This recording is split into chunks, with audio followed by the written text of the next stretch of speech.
ಈಗ ವೀರೇಂದ್ರ ಹೆಗ್ಡೆ ಅವ್ರ ಜೊತೆ ಮಾತಾಡಿದ್ರ ಏನು ಸಮಾಧಾನ ಹೇಳಿದ್ರೆ ಏನು ಮಾತಾಡಿದ್ರು? ಏನಿಲ್ಲ, ಅವ್ರೇನು ಸಮಾಧಾನವಾಗಿ ಅವ್ರು ಯಾವತ್ತೂ ಎಲ್ಲೂ ನಾನು ನೋಡಿದ್ದೀವಲ್ಲ, ಎಲ್ಲೋ ಅವ್ರು ಹೇಳಿಕೆಗಳನ್ನು ಕೊಡೋದ್ರು ನಾನು ನೋಡಿಲ್ಲ. ತನಿಖೆ ಆಗಲಿ, ಸ್ವಾಗತವನ್ನು ಮಾಡಿದ್ದೀನಿ ಅಂತಕ್ಕಂಥ ಮಾತನ್ನು ಕೂಡ ಅವ್ರು ಹೇಳಿದ್ದಾರೆ.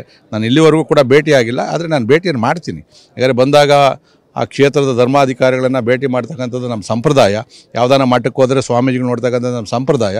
ಅವರನ್ನು ನಾನು ಭೇಟಿಯನ್ನು ಮಾಡ್ತೀನಿ. ನಾನು ಈಗ ಡಿ ಕೆ ಶಿವಕುಮಾರ್ ಅವರು ಹೇಳಿರೋಂಥದ್ದು ಅಂದರೆ ಆರಂಭಿಕ ಹಂತಗಳಲ್ಲಿ ಇವರು ಸುಮ್ಮನೆ ಇದ್ದರು, ಈಗ ಬಂದಿದ್ದಾರೆ. ಸೊ ನಾವು ಇದನ್ನು ಧರ್ಮಸ್ಥಳ ಇಟ್ಕೊಂಡು ರಾಜಕಾರಣ ಮಾಡ್ತಾ ಇದ್ದಾರೆ ಬಿ ಜೆ ಪಿ ಅವರು ಅಂತ. ಮಂಜುನಾಥ ಸ್ವಾಮಿಯ ಮೇಲೆ ಆಣೆ ಮುಟ್ಟಾಡಿ ಹೇಳ್ತೀವಿ, ನಾವು ಯಾವುದೇ ರಾಜಕಾರಣವನ್ನು ಮಾಡಿಲ್ಲ. ಯಾಕಂದರೆ ಇಲ್ಲಿ ಎದುರುಗಡೆ ನಿಂತ್ಕೊಂಡು ನಾನು ಹೇಳ್ತಾ ಇದ್ದೀನಿ, ಇದು ನಮ್ಮ ಧಾರ್ಮಿಕ ಕೇಂದ್ರದ ಮೇಲೆ, ನಮ್ಮ ಹಿಂದೂ ಧರ್ಮದ ಮೇಲೆ, ನಮ್ಮ ಸ್ವಾಮಿಯ ಮೇಲೆ ಮಾಡ್ತಾ ಇರೋದು. ಇದರಲ್ಲಿ ನಾವು ರಾಜಕೀಯ ಬೆಳೆ ಬೆಳೆಸ್ಕೊಳೋದು ಏನೈತೆ? ಇದರಲ್ಲಿ ನಾವು ಯಾವತ್ತು ಇವಾಗ ಏನೋ BJP ಶಾಲೆ ಹಾಕ್ಕೊಂಬಂದಿದ್ದೀವ? ನಮ್ಮ ಹಿಂದೂ ಧರ್ಮದ ಪ್ರತೀಕ ಕೇಸರಿ ಶಾಲೆನ ಹಾಕ್ಕೊಂಬಂದಿದ್ದೀವಿ. ಅಲ್ಲಿಂದ ಇಲ್ಲಿವರೆಗೂ ಕೂಡ ಯಾವುದೇ ನಮ್ಮ BJP ನಾಯಕರ ಪರವಾಗಿ ನಾವು ಘೋಷಣೆಯನ್ನು ಮಾಡಿಲ್ಲ. BJPಗೆ ನಾವು ಜೈಕಾರ ಹಾಕಿಲ್ಲ, ಹಿಂದೂ ಧರ್ಮಕ್ಕೆ ಜೈಕಾರ ಹಾಕಿದ್ದೀವಿ, ಮಂಜುನಾಥ ಸ್ವಾಮಿಗೆ ಜೈಕಾರ ಹಾಕಿದ್ದೀವಿ. ಬೇಕಾದ್ರೆ ಈಗ ಡಿ ಕೆ ಶಿವಕುಮಾರ್ ಅವರು ಇದು ಉರುಳಿಲ್ಲ ಇದು ಅಂತ ಹೇಳ್ತೀವಿ, ಅವ್ರು ಅದನ್ನು ಸರಿಯಾಗಿ ತನಿಖೆಯಲ್ಲಿ ಮಾಡಿ ಅವ್ರಿಗೆ ಶಿಕ್ಷೆ ಕೊಟ್ಟರೆ ಡಿ ಕೆ ಶಿವಕುಮಾರ್ಗೂ ಜೈ ಹೇಳ್ತೀವಿ ನಾವು.